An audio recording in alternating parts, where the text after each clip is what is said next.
করিমপুর তৃণমূল জিতলে দুয়ারে চিকিৎসা করা হবে দুই ব্লকে প্রতিশ্রুতি অভিষেক বন্দ্যোপাধ্যায়। আজকে করিমপুর রেগুলেট ময়দানে তৃণমূল কংগ্রেস নির্বাচনী জনসভায় প্রচারে আসেন তৃণমূল কংগ্রেস সর্বভারতীয় সাধারণ সম্পাদক অভিষেক বন্দ্যোপাধ্যায়।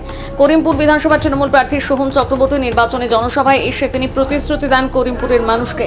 লক্ষ্মীর ভান্ডার, বেকার ভাতা, বার্ধক্য ভাতা, তৃণমূল ক্ষমতায় আসলে করিমপুরের আরও মানুষকে সুযোগ সুবিধা দেওয়া হবে। তিনি এদিন আর কি বলেছেন শোনাবো।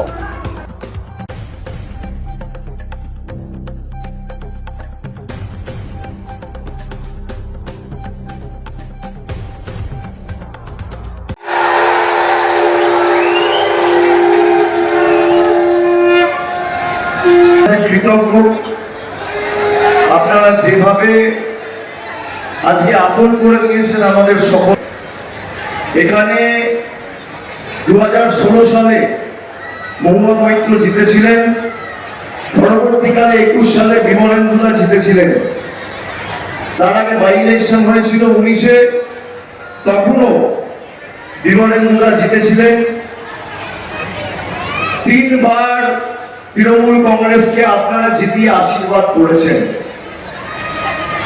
চতুর্থবার চৌঠা মে মমতা ব্যানার্জি বাংলার মুখ্যমন্ত্রী হবে, আর চতুর্থবার করিমপুর থেকে তৃণমূল জিতবে। এখানে যিনি প্রার্থী হয়েছেন 2016 সালে তিনি তৎকালীন সিপিএম এর প্রার্থী ছিলেন এবং মহুয়া মৈত্রর কাছে হেরেছিলেন। 21-এ বিজেপির প্রার্থী হয়েছিলেন, হেরেছিলেন। তৃণমূল কংগ্রেস চতুর্থবার জেতার জন্য লড়াই করছে, আর এখানে যে বিজেপির প্রার্থী সমরেন্দ্রনাথ ঘোষ হারের হ্যাট্রিকের জন্য লড়াই করছে। একবার নয়, দুবার নয়, 3 বার নয়, যতবার দাঁড়াবে ততবার হারবে, যত কুৎসা করবে কত গর্তে ঢুকবে, দেখবে আর জ্বলবে লুচির মতো খুলবে। আপনারা যে কৃতজ্ঞতার দিনে আমাদের আজকে আপন করে নিয়েছেন, এখানে সোহম জিতবে, মহুয়া মৈত্র আছে, সাংসদ আবু তাহের খান আছে, অন্যান্য প্রার্থী যারা আছে তাদেরকেও আমি পরে ডাকবো। কিন্তু আমি আপনাদের কথা দিয়ে যাচ্ছি, আমার লোকসভা কেন্দ্রকে যেভাবে আমি বুক দিয়ে আগলে রাখি, করিমপুর আগামী দিন ব্যতিক্রম হবে না। এই ভালোবাসার ঋণ আমরা সুদ সমেত উন্নয়নের মাধ্যমে পরিশোধ করব, আমি কথা দিয়ে যাচ্ছি। এখন প্রায় কাজকর্ম, সংসারের কাজকর্ম ছেড়ে আপনারা যে সংখ্যায় আমার মায়েরা এসছেন, আমি আপনাদের কাছে কৃতজ্ঞ। যারা বেলা 1টার সময়, 1:30টার সময়, 2টোর সময় এই গরমের তীব্র দাবদাহকে উপেক্ষা করে সভায় আসে, তারা শুধু বক্তব্য শুনতে আসে না, তারা সিদ্ধান্ত নিয়ে আসে যে 29 তারিখ লাইনে দাঁড়িয়ে ভোটটা জোড়াফুলকে দিয়ে চতুর্থবার বাঙালি মানুষের সরকার প্রতিষ্ঠা করব। আমরা আজ যে লড়াই লড়ছি, শুধুমাত্র তৃণমূল কংগ্রেস, ভারতবর্ষের যত রাজনৈতিক দল আছে সব প্রায় বসে গেছে, ভয়ে আতঙ্কে লড়াই না দিতে পেরে একমাত্র তৃণমূল কংগ্রেস আপনাদের স্বার্থে লড়াই করছে। এখানে যারা বিজেপির হয়ে আপনাদের কাছে ভোট চাইতে আসছে, আপনারা দেখবেন তারাই সিপিএম এর নেতা ছিল, তারাই সন্ত্রাসের আঁতুড়ঘর তৈরি করেছিল। ওইদিকে মুর্শিদাবাদ জেলা, করিমপুর হচ্ছে মুর্শিদাবাদের বর্ডার। আজকে সিপিএম এর হাটবাদ গুলো জার্সি পাইকে বিজেপির জার্সি পরে বাম থেকে রাম হয়েছে, পুরনো নতুন বোতলে পুরনো মদ। তৃণমূল কংগ্রেসের এখানে সর্বস্তরের কর্মী সমর্থকদের আমরা অনুরোধ করব, যে উন্নয়নের কর্মযোগ্য আমরা করিমপুরে করেছি, আমি যদি এক এক করে বলি, আমি আমার তথ্য পরিসংখ্যান আপনাদের কাছে নিয়ে এসেছি।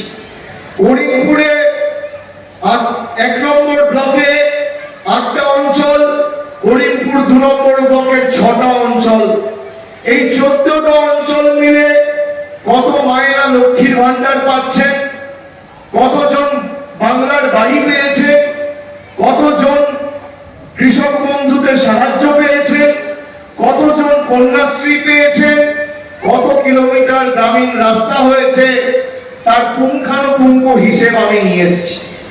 আমি চ্যালেঞ্জ করব, 10 বছরের বেশি, প্রায় 12 বছর নরেন্দ্র মোদীর সরকার ক্ষমতায়, সমরেন্দ্রনাথ ঘোষ বিজেপির রিপোর্ট কার্ডটা নিয়ে আসুক।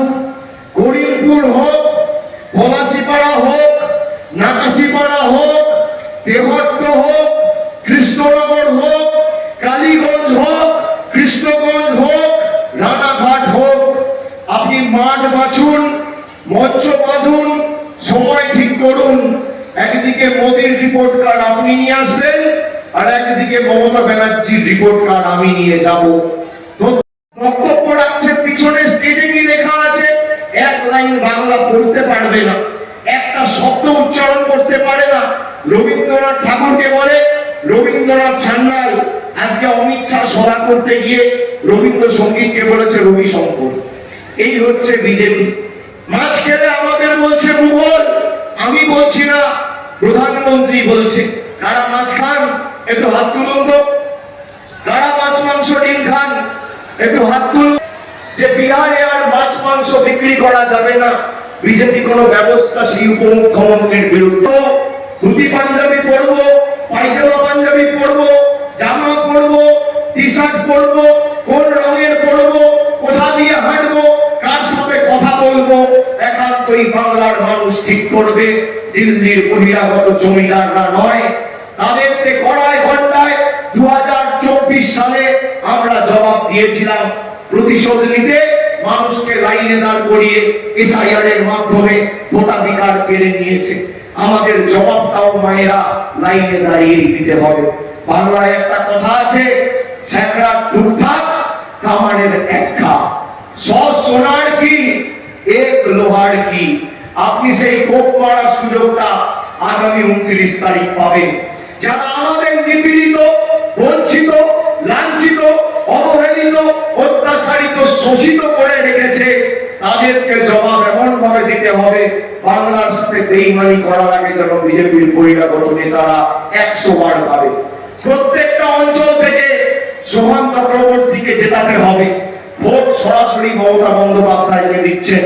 যাদের নাম এসআইআর করে বাদ দেওয়া হয়েছে, গায়ের জোরে ডকুমেন্ট ঠিক থাকার পরেও বিচলিত হবেন না, আতঙ্কিত হবেন না, ভয় পাবেন না।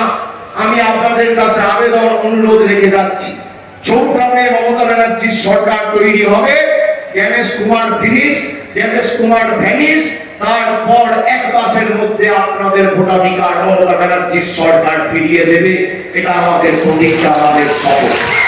কেউ বিচলিত হবেন না, কেউ ভয় পাবেন না। আমাদের এটা নির্বাচনী ইস্তাহারে নেই, কিন্তু আমাদের মনের ভিতর রয়েছে। মানুষ যতদিন বাংলায় আছে নিশ্চিন্তে থাকবেন। এনআরসি বলেছিল এটা করবো, আমরা করতে দিইনি। বলেছিল এনআরসি করে ডিটেনশন ক্যাম্পে পাঠিয়ে দেবো। বিজেপি মানেই ডিটেনশন, আর তৃণমূল মানে নো টেনশন। তৃণমূল যতদিন আছে আপনি নিশ্চিন্তে থাকুন। বিজেপির নেতারা ভয় দেখাবে, লক্ষ্মীর ভান্ডার বন্ধ করে দেবো। আমাদের প্রতিজ্ঞা, যতদিন বাংলায় মমতা ব্যানার্জির তৃণমূলের সরকার থাকবে, মহিলারা আজীবন লক্ষ্মীর ভান্ডার পাবেন। কেউ আপনাদের লক্ষ্মীর ভান্ডার বন্ধ করতে পারবে না। আমাদের দ্বিতীয় প্রতিজ্ঞা, কেন্দ্র সরকার টাকা দিক আর না দিক, বাংলা জুড়ে যত পরিবার আছে সবার বাড়িতে আগামী 5 বছরের মধ্যে নলবাহিত পানীয় জলের সুব্যবস্থা আমাদের সরকার করে দেবে। আমাদের তৃতীয় প্রতিজ্ঞা, ব্লকে ব্লকে, টাউনে টাউনে যে আদলে যেভাবে দুয়ারে সরকারের ক্যাম্প হয়েছে, একইভাবে উন্নত মানের চিকিৎসা পরিষেবা পৌঁছে দিতে দুয়ারে স্বাস্থ্য শিবির রাজ্য সরকার এই বছর থেকে চালু করবে। করিমপুর 1 নম্বর ব্লকের জন্য আলাদা স্বাস্থ্য শিবির, 2 নম্বর ব্লকের জন্য আলাদা স্বাস্থ্য শিবির। আমাদের চতুর্থ প্রতিজ্ঞা, যত বয়োজ্যেষ্ঠ নাগরিক রয়েছেন মাথায় রাখবেন, আমাদের প্রতিজ্ঞা, আমাদের শপথ, আমাদের অঙ্গীকার, এখানে তৃণমূল চতুর্থবার জিতবে, আর চতুর্থবার মামাটি মানুষের সরকার তৈরি হবে। আগামী দিন যত বয়োজ্যেষ্ঠ প্রবীণ মানুষেরা আছেন সবার ব্যাংক অ্যাকাউন্টে বার্ধক্য ভাতার টাকা আমাদের মামাটি মানুষের সরকার পৌঁছে দেবে, কেন্দ্র সরকার টাকা দিক আর না। আর আমাদের পঞ্চম প্রতিজ্ঞা, চারটে কি বললাম, আজীবন লক্ষ্মীর ভান্ডার, 2 বাড়িতে বাড়িতে নলবাহিত পানীয় জল, 3 ব্লক টাউন ওয়াইজ স্বাস্থ্য শিবির, 4র্থ বার্ধক্য ভাতা, আর 5ম যত গরিব মানুষ আছে বাড়ির আবেদন নিবেদন করে ফর্ম ফিল আপ করে বাড়ির জন্য ফর্ম ফিল আপ করেছে বা আগামী দিন করবেন, যত গরিব মানুষ বা প্রকৃত প্রাপক আছে কেন্দ্র সরকারের দয়া দাক্ষিণ্যে বাংলার মানুষ বেঁচে নেই।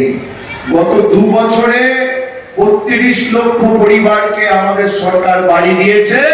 আগামী 5 বছর যত গরিব মানুষ আছে সবার মাথার উপর পাকা ছাদের ব্যবস্থা মমতা ব্যানার্জির সরকার করবে।